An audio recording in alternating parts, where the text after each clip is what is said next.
ಸರ್ಪದೋಷ ಪರಿಹಾರ ಶಾಂತಿ ಹಾಗೂ ಆಶ್ಲೇಷ ಬಲಿಪೂಜೆ. ಬರುವ ನವೆಂಬರ್ 26ನೇ ತಾರೀಕು ಸ್ಕಂದ ಷಷ್ಠಿ, ಚಂಪಾಷಷ್ಠಿ ನಿಮಿತ್ತಕವಾಗಿ ಪರಿವಾರ ಸುಬ್ರಹ್ಮಣ್ಯ ದೇವರ ದೇವಸ್ಥಾನ, ವಿಶ್ವೇಶ್ವರ ನಗರ, ಹುಬ್ಬಳ್ಳಿ ಒಳಗ ಸಾಮೂಹಿಕ ಆಶ್ಲೇಷ ಬಲಿ ಹಾಗೂ ಸರ್ಪದೋಷ ಪರಿಹಾರ ಶಾಂತಿಯನ್ನ ವಿಶೇಷವಾಗಿ ಹಮ್ಮಿಕೊಳ್ಳಲಾಗಿದೆ. ಸರ್ಪದೋಷ ಪರಿಹಾರ ಶಾಂತಿಯನ್ನು ಮಾಡಿಸೋಣದರಿಂದ ವಿದ್ಯಾ, ವಿವಾಹ, ಸಂತಾನ, ಉದ್ಯೋಗ, ವ್ಯವಹಾರ, ಧನ, ಆಯುಷ್ಯ ಹಾಗೂ ಆರೋಗ್ಯ ಕ್ಷೇತ್ರಗಳಲ್ಲಿ ಎಲ್ಲ ರೀತಿಯಾದಂತಹ ಅನುಕೂಲತೆಗಳು ಪ್ರಾಪ್ತಿಯಾಗ್ತದೆ.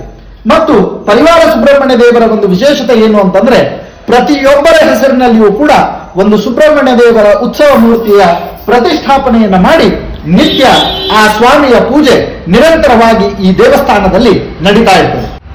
ಗಾಡಿ ಓಡಿಸ್ಬೇಕಾದ್ರೆ ಹಾವಿನ ಮೇಲೆ ಹಾಸ್ಕೊಂಡು ಹೋಗಿದ್ರಿ ಅಂತಂದ್ರ, ಮನಿ ಕಟ್ಟಬೇಕಾದ್ರೆ ಹಾವಿನ ಹುತ್ತ ಒಡೆದು ಮನಿ ಕಟ್ಟುವಂತಹ ಪರಿಸ್ಥಿತಿಗಳು ಬಂದಿತ್ತು ಅಂತಂದ್ರೆ, ನಿಮ್ಮ ಸೈಟು ಮತ್ತೊಂದು ಕ್ಷೇತ್ರದೊಳಗ ಹಾವಿನ ಹುತ್ತಗಳಿತ್ತು, ಅದನ್ನು ತೆಗೆಯುವಂತಹ ಅನಿವಾರ್ಯತೆಗಳು ಬಂದಿದ್ದು ಅಂತಂದ್ರೆ, ಆಗ ಈ ಸರ್ಪದೋಷ ಪರಿಹಾರ ಶಾಂತಿಯ ಪೂಜೆಯನ್ನು ಮಾಡಿದಾಗ ಎಲ್ಲವೂ ಕೂಡ ಸುಸೂತ್ರವಾಗಿ ಆಗುವಂಥದ್ದು.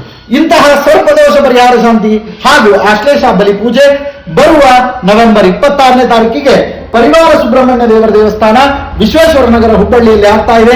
ತಾವೆಲ್ಲರೂ ಕೂಡ ಅವಶ್ಯವಾಗಿ ನಿಮ್ಮ ಜಾತಕದಲ್ಲಿ ಸ್ಥಿತವಾದಂತಹ ಎಲ್ಲ ರೀತಿಯಾದಂತಹ ಸರ್ಪದೋಷಗಳ ಪರಿಹಾರವನ್ನು ಮಾಡಿಕೊಳ್ಳಿಕ್ಕೆ ಬರುವ ನವೆಂಬರ್ 26ನೇ ತಾರೀಕು ಪರಿವಾರ ಸುಬ್ರಹ್ಮಣ್ಯ ದೇವರ ದೇವಸ್ಥಾನ, ವಿಶ್ವೇಶ್ವರ ನಗರ, ಹುಬ್ಬಳ್ಳಿಗೆ ತಾವೆಲ್ಲರೂ ಕೂಡ ತಪ್ಪದೆ ಬರಬೇಕು.